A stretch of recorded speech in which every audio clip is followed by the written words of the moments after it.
विशेष पाठशाला में आप सभी का स्वागत है। उत्तर प्रदेश शिक्षा सेवा चयन आयोग नियमावली आ चुका है। उत्तर प्रदेश शिक्षा सेवा चयन आयोग नियमावली 2020 के नाम से नियमावली आ गया है। पूरी जानकारी आप लोग को देते हैं कि अब किस तरह से भर्ती प्रक्रिया होगी। उत्तर प्रदेश शिक्षा सेवा चयन आयोग नियमावली आ चुका है और ये 2020 लिखा हुआ है, लेकिन यह जस्ट अभी यह नियमावली आया है। आइए देखते हैं, पूरी खबर देखते हैं, पूरी प्रक्रिया आप लोग को बताऊंगा। तो देखिए, उत्तर प्रदेश शिक्षा सेवा चयन आयोग अधिनियम 2019 की धारा 25 के अधीन शक्ति का उपयोग करके राज्यपाल उक्त अधिनियम के अधीन आयोग द्वारा अपने कर्तव्य का निर्वहन करने और अपने कर्तव्य को पालन करने के लिए अनुसरण की जाने वाली प्रक्रिया अधिसूचित करने की दृष्टि से नियमावली बनाते हैं। तो जो जरूरी पॉइंट है वह हम लोग देखेंगे। यहाँ पर देख सकते हैं पूरी यह जो शिक्षा सेवा चयन आयोग है, इसमें कौन कौन से अध्यक्ष होंगे। अध्यक्ष का तात्पर्य आयोग के अध्यक्ष से है। इसके अंतर्गत अध्यक्ष की उपस्थिति में ये सब दिया हुआ है। सदस्य कितने होंगे, समिति कितने होंगे, साक्षात्कार कैसे होगा, मौखिक परीक्षा एवं व्यक्तिगत परीक्षा भी है। हाँ, तो सचिव और सचिव, अधिकारी, सदस्य आदि के लिए यह सब नियमावली है। आगे देखिएगा। देखिए, इंटरमीडिएट शिक्षा अधिनियम 1921 के अधीन अशासकीय सहायता प्राप्त इंटरमीडिएट कॉलेज उच्चतर शिक्षा, ये सब दिया हुआ है। ये तो अधिकारियों की बातें हैं। हाँ, भर्ती का वर्ष का तात्पर्य किसी कैलेंडर वर्ष की जुलाई, मतलब यहाँ जो शब्दावली है उन सभी शब्दावली को प्रकाश डाला गया है। शिक्षणेतर कर्मचारी का तात्पर्य क्या होता है? शिक्षण से विभिन्न प्रयोजन के लिए किसी संस्था में नियोजित किसी व्यक्ति से है।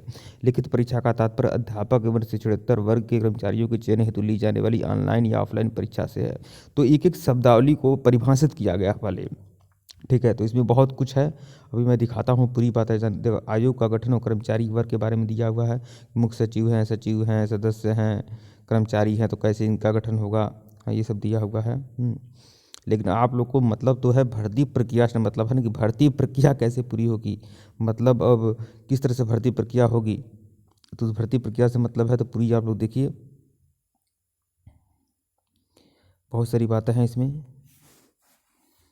आयोग के कार्य संचालन प्रक्रिया क्या रहेगा, ये सब आप दे सकते हैं।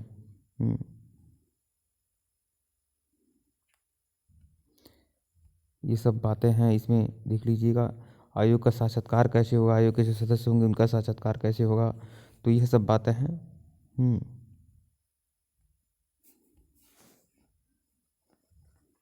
भर्ती प्रक्रिया वाले कॉलम में हम आते हैं। भर्ती प्रक्रिया देखते हैं कि भर्ती प्रक्रिया कैसे होगी, मतलब आगे प्राइमरी की भर्ती कैसे होगी।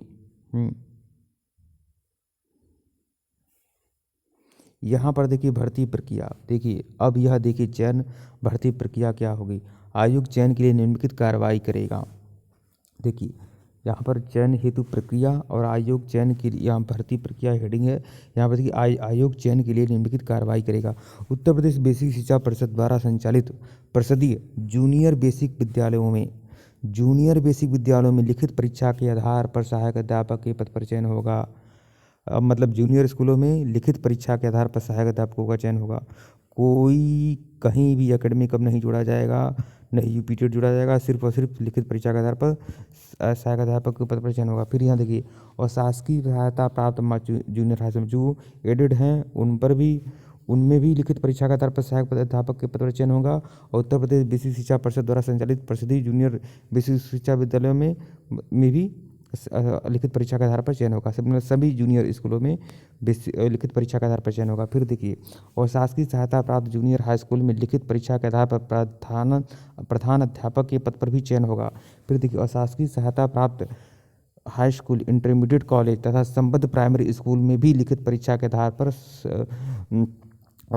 पर भी सहायक अध्यापक के पद पर चयन होगा। फिर देखिए, और शासकीय सहायता प्राप्त इंटरमीडिएट कॉलेज में लिखित परीक्षा एवं साक्षात्कार के आधार पर प्रवक्ता के पद पर चयन। मतलब आप जानते हैं, मतलब पीजीटी की बात की जा रही है। तो पीजीटी में होता है, ये पीजीटी में आपका लिखित परीक्षा होता है, फिर साक्षात्कार के आधार पर चयन होता है। फिर देखिए वर्ग देखिए, और शासकीय सहायता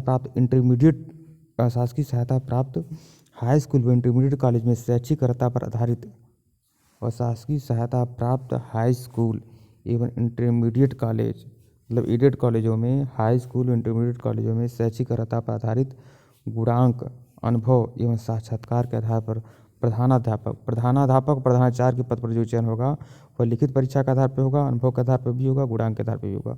मतलब प्रधानाचार्य और प्रधानाचार्य के बारे में बोल रहा है। हाई स्कूल इंटर कॉलेज में जो एडेड स्कूल में प्रधानाचार्य होते हैं उनके बारे में बात कर रहा है। मतलब अनुभव भी देखा जाएगा और लिखित परीक्षा भी देखी जाएगी और गुणांक देखा जाएगा उनका। फिर च वर्ग देखिएगा। फिर च देखिएगा और शासकीय सहायता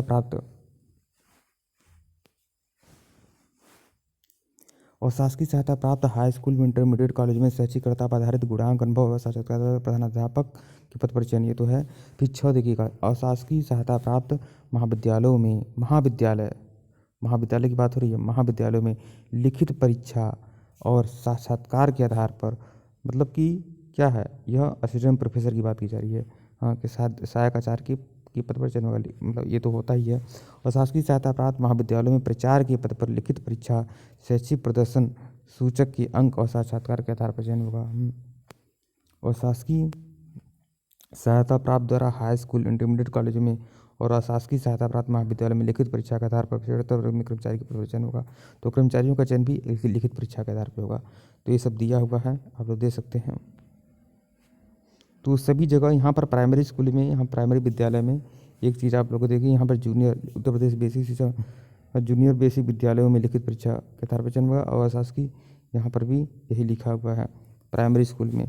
तो संबद्ध प्राइमरी स्कूल हो या जो कोई भी हो, तो यह आप जानते हैं कि इसमें भी लिखित परीक्षा के आधार पर चयन होगा। हाँ, तो यह बात आप जान लें, लिखित परीक्षा के आधार पर अभी चयन होगा पूरी तरह से। यहाँ पर भर्ती प्रक्रिया पूरी आ गई है। यहाँ पर देख सकते हैं आयु का गणना क्या होगा, राष्ट्रीयता क्या रहेगी, ये सब बातें हैं। तो ये तो नॉर्मल बातें हैं, तो आप जानते ही हैं। यह आप सब देख लीजिए। अर्हताएँ क्या रहेंगी, तो यह आप लोग देख लीजिए। हाँ, जो बातें हर जगह वही हैं, बस वही हैं जो हर जगह हैं। लेकिन अब यह जो आया है, नोटिस आया हुआ है उत्तर प्रदेश शिक्षा सेवा चयन आयोग का, तो उससे आप लोग को स्पष्ट हो जाना चाहिए कि अब पूरी तरह से लिखित परीक्षा के आधार पर ही चयन हो रहा है, मतलब प्राइमरी विद्यालयों में। और जूनियर हाई स्कूल में हो या प्राइमरी स्कूल में हो, यहाँ पर लिखित परीक्षा के आधार पर चयन होगा। मतलब अब गुणांक नहीं देखा जाएगा, अब एकेडमिक नहीं देखा जाएगा। अब भारी एकेडमिक के चलते बहुत सारे लोग प्राइमरी स्कूल में नौकरी पाए 69,000 में 68,500 की वजह से। और बहुत सारे ऐसे लोग जिनके 10-10, 15-15 नंबर ज़्यादा थे और नौकरी नहीं पाए। लेकिन जिनको नहीं पाना चाहिए, जिनका केवल एकेडमिक के बेस पर वह नौकरी पा गए, केवल कट ऑफ क्वालिफाई किसी तरह बहुत मुश्किल कट ऑफ क्वालिफाई किए तो वो लोग नौकरी पा गए। तो इस तरह की बातें थी, लेकिन इसमें अब पूरा सुधार कर लिया गया है।